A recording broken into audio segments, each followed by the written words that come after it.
안녕하세요. 저는 지금 강북구청 그리고 여러 가지 증권사에서 프리랜서 아나운서로 활동하고 있는 김채린입니다. 네, 저는 지금 강북구청 아나운서로 6개월째 근무하고 있는 안효원이라고 합니다. 네, 안녕하세요. 저는 육천등 역주행의 주인공 박소연입니다. 저는 강북구청에서 아나운서로 활동을 하고 있는데 이제 춤을 좀 더 많이 추고 연기도 하고 있고 지훈일기라는 유튜브 채널도 운영하고 있고 그렇게 여러 가지 일을 하고 있습니다. 요즘에 충주시처럼 해가지고 어쨌든 어떤 시나 구 단위에서도 그 도시를 알리는 게 목적이다 보니까 그거를 알림에 있어서 누군가는 명확한 소통 방식과 발음과 스피치를 활용해서 누군가에게 알릴 수 있는 확성기 역할을 해야 된다고 생각을 하는데 되게 재밌고 다양한 콘텐츠들을 촬영하고 또 편집도 하기도 하고요. 그런 콘텐츠에 출연하면서 연기도 하고 속사포 랩 같은 그런 뒤에 내레이션을 하기도 하고 처음에 들어왔을 때는 저도 뉴스라는 포맷으로 이 스튜디오에서 구정 소식을 전하는 일을 하다가 유튜브에 걸맞는 다양한 형식으로 소식을 전하고 있는데 댄스 챌린지를 통해서 어떤 장소를 알린다든가 연기를 통해서 어떤 이야기를 전한다거나 하는 등 다양하게 일을 하고 있습니다. 행사 진행도 하고요. 원래는 그냥 어릴 때부터 항상 장래 희망란에 초등학생 때부터 아나운서라고 써왔는데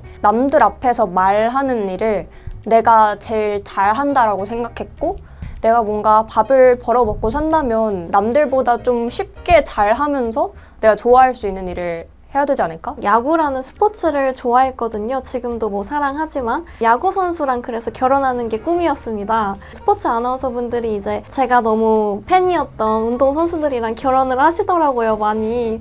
그래서 정말 그때는 순수한 마음에 결혼을 꿈꾸며 아나운서를 준비 시작했던 것 같습니다. 저도 왜 이 길을 제가 갖고 있는지에 대해서 명확한 생각을 갖고 있는 건 아니지만 좋은 대학 가고 싶으면 목표를 이제 높게 잡아라. 그래야지 이제 그 언저리를 갈 수 있다 이런 것처럼 그 근처에서 있다 보면은 언제든지 인생은 기니까 그 언저리로 가는 길을 그냥 계속 밟으려고 하는 것 같아요. 1번 로망. 그러니까 여자들의 로망이라고도 하잖아요. 아나운서라는 직업이. 그래서 아마 여자들은 한 번쯤 마음에 품어봤을 수 있어요. 대부분의 여자들이. 그래서 저도 나도 한 번쯤 도전해보고 싶다라는 생각이 있었고 그 다음에 재밌으니까 그 약간 방송은 마약이라고도 하거든요. 한 번 이제 그런 방송의 경험이 생기면 그때 약간 희열과 짜릿함을 잊을 수가 없어서 계속 도전하는 것 같아요. 합격까지의 절차가 투명하지 않다고 느꼈던 적이 조금 많았던 것 같고 시험 점수로 내가 열심히 공부해서 점수가 매겨져서 그거만큼 점수가 안 돼서 떨어진 거면은 붙은 사람은 나보다 한 문제라도 더 맞췄으니까 붙은 거고 그런 부분에 대해서 좀 투명하게 인정을 할 수 있고 다음에 어떻게 내가 준비할지 방향성을 좀 잡을 수가 있는데 붙은 사람과 나를 비교했을 때 사실 그 차이가 너무 주관적이라고 느껴질 때도 많고 아나운서 학원들 사이에서 그 추천 제도를 사용해서 사람들을 뽑는데 그 추천 제도가 아나운서 학원에는 금전적인 이익과 직결돼 있고 매출이랑 직결되니까 내가 저 학원 학생이 아니라서 불합격이 됐다라는 얘기를 전해 들은 적도 있고 그런데 내가 열심히 준비하고 실력을 키운다고 해서 될 수 있는 일인가? 원래도 아나운서 준비하기 전부터 아빠랑 반대가 굉장히 심했어요. 아빠는 이제 아나운서라는 길이 요즘은 이제 연예계랑 다를 바 없다. 화려한 만큼 그만큼 감당해야 되는 그런 것 때문에 반대가 좀 심하셨어요. 가장 좋았던 기억은 합격했을 때죠. 네, 스포티비나 구청 여기 합격해서 일을 할 수 있었을 때 좀 우울증이나 인생에 대한 무기력증이 있는 저보다 나이가 어린 저랑 공통 분모가 이제 야구 삼성 라이온즈 팬이라는 거였어요. 근데 이제 그걸 통해서 이제 그 친구가 저를 알게 되고 제 얼굴이랑 목소리 들으면 그냥 뭔가 그 무기력하고 우울했던 게 그냥 저보고 약간 힐링이 된대요. 누나가 막 비타민 같은 존재래요. 저도 그 정도 제가 사람인지 모르겠는데 이제는 원래 우울증 먹던 약도 아예 안 먹게 됐다고 작년 연말쯤에 인스타 DM으로 정말 장문으로 꽉꽉 눌러서 그 감사하는 마음을 제가 뭐 의사 선생님도 아닌데 내가 더 좋은 사람으로 더 밝은 에너지를 많이 전달드려야겠다 이런 다짐을 하게 됩니다. 멋있는 앵커도 좋고 다 좋은데 좀 후배들의 교과서가 될 수 있는 아나운서, 높은 자리에 올라가지 않더라도 정말 뉴스 잘하시는 분들이 있거든요. 정말 와, 이 사람 어떻게 이렇게 발음이 이렇게 옥구슬 불러도 이렇게 막 발성 왜 이렇게 좋지? 막 이런 분들이 있어요. 그러면 약간 그 사람의 팬이 되기도 하고 따라하기도 하고, 그리고 또 소문이 나가지고 아, 그 사람 잘하더라, 그 사람 뉴스 따라하자, 보고 배우자, 이렇게 되는 경우가 있거든요. 그래서 제가 좀 그렇게 되고 싶다. 저는 개인 유튜브도 하고 있고 그 유튜브를 통해서 단순히 내가 진행자로서 말을 잘한다, 발음이 명확하다 이런 것뿐만 아니라 기획을 어떻게 할지, 어떤 단어를 고를지, 그리고 그 단어를 어떻게 고르냐에 따라서 반응하는 정도가 되게 많이 차이가 나기도 하거든요. 그냥 단순히 정보를 전달하는 아나운서가 아니라 어떻게 하면 사람들한테 이 컨텐츠가 더 와닿을 수 있을까를 고민하고 기획적인 측면에서도 좀 더 기여를 할 수 있는 아나운서가 되어야지. 동시 합격이 됐어요. 전 MBC요. 왜? 집이랑 제일 가까워서?는 아니고 밖에서 보여지는 이미지로는 가장 그 뉴미디어 활동에 적극적이고 그런 게 좀 열려있는 편인 것 같아서, 저는 아무래도 유튜브 활동을 오래 했으니까 그런 거에 저도 이제 일조할 수 있고. 저는 완전 MBC인데 MBC가 뭐 뉴스 아난이라고 해가지고 아나운서들 중심으로 유튜브 컨텐츠도 만들어주고 뭔가 뉴 미디어의 활용에 있어서 훨씬 열려있는 느낌이라고 생각을 했고, 유튜브 하면 안 되고 아나운서는 기획하면 안 되고 말만 해야 돼, 그냥 예쁘게 앉아있어야 돼, 이런 느낌이 아니라 좀 나도 능동적으로 기획하고 참여할 수 있는 사람이 되고 싶은데 그걸 잘할 수 있는 곳이 MBC지 않을까? 좀 아니란 생각일 수도 있는데, 제가 일단 이거를 하고 있잖아요. 대학교 전공도 4년 동안 했지만 아직 잘 모르는 것처럼 뭐 하나 일을 제대로 하려면은 전 적어도 1년 아니면 길게는 2, 3년 해야 된다고 생각을 하는데, 그 3사를 지원하기에는 조금 너무 늦은 나이였다. 저는 5년 동안 그 공채가 MBC 한 번 떴고 KBS 2번 떴고 SBS는 2번 떴는데 둘 다 경력직 채용이었어요. JTBC는 한 번 있었고 5년 동안.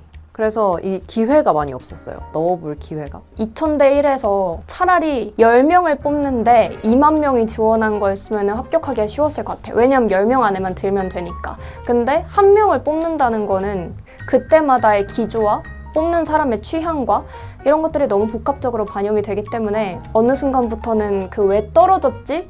의 이유를 너무 나한테서 찾지 말아야겠다 라고 생각하게 된 것 같아요. 이제 카페 갔을 때는 이제 너무 애가, 그때 또 초반에는 엄청 사시나무 떨듯이 병아리 막 태어난 것처럼 떠니까 이제 저한테 딱 처음 질문하신 게 이렇게 막 울 것 같이 떠는데 방송을 어떻게 할 수 있냐. 갓 태어난 뭐라 그러셨지? 망아지라 그러셨나? 아니, 그 제가 좀 일찍 준비를 해가지고 21살인가 최종에 갔던 적이 있는데 너희 부모님은 널 왜 그렇게 키우셨길래 이 나이에 학교 공부를 안 하고 여기 와가지고 면접을 보고 있냐라는 질문을 받았는데 좀 저는 그게 되게 무례하다고 생각을 했거든요.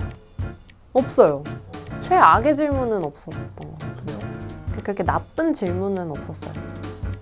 조금만 더 관리를 하시면 확률이 예쁘게 나올 것 같은데 수술할 생각이 너무 무리한데요? 너무 그래야지. 최악이에요, 그거는. 3 사이즈가 어떻게 되세요? 네? 3 사이즈. 3사이 몸매? 말 저는 약간 타격이 별로 없는데 그냥 얘기해 드릴 것 같아요. 그러니까 근데 좀 과장해서 그냥 뭐 그런 거 있잖아요. 뭐 영화에서 막 몇이에요? 막 이렇게 하는 거 있잖아요. 그냥 그걸 해드릴 것 같아요. 와, 대박이다. 외모가 적합하다라는 것 자체가 주관적인 기준인데 적합하지 않다고 생각하시는데도 제가 여기까지 올 수 있었다면 그만큼 저의 다른 매력이 있어서 아닐까요? 라고 하지 않을까요? 그러면 뭐 저 같은 성격엔 웃으면서 이래까지 아 왜요? 뭐 아이돌하게 생겼나요?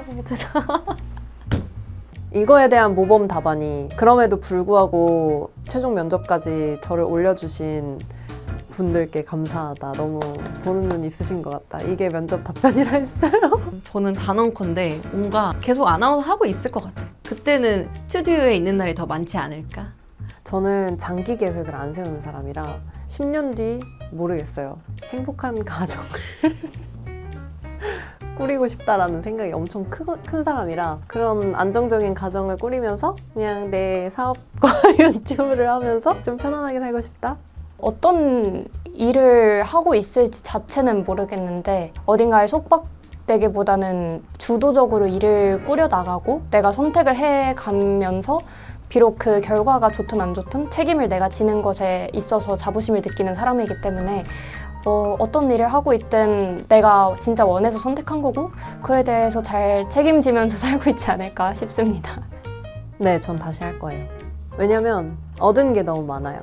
준비하면서 외모도 많이 달라졌고 목소리, 말투 이런 거 달라진 게 저는 진짜 큰 자산이라고 생각하거든요. 내가 들인 돈 물론 많고 시간 너무 많은데 그거보다 더 큰 자산을 갖게 된 것 같아서 아나운서 준비를 할 것 같고 안 한다면 더 후회가 컸을 것 같다라는 생각이에요. 여전히 힘든 건 맞아요. 하지만 이 과정이 없었으면 제 삶을 다 돌아봤을 때 이 정도로 단기간에 고속 내적 성장을 이룬 사람이 되지 못했을 것 같아요.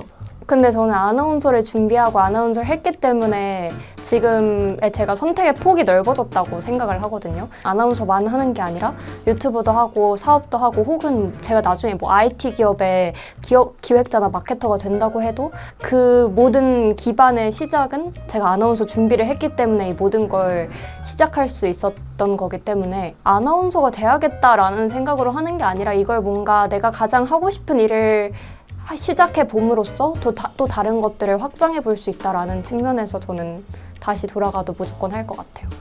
본인들이 가장 잘하고 즐길 수 있는 장르를 택해서 너는 이거의 분야가 이미지에 잘 어울린다 이런 말보다는 내가 가장 잘하고 즐길 수 있는 분야를 택하셔서 가셨으면 좋겠습니다.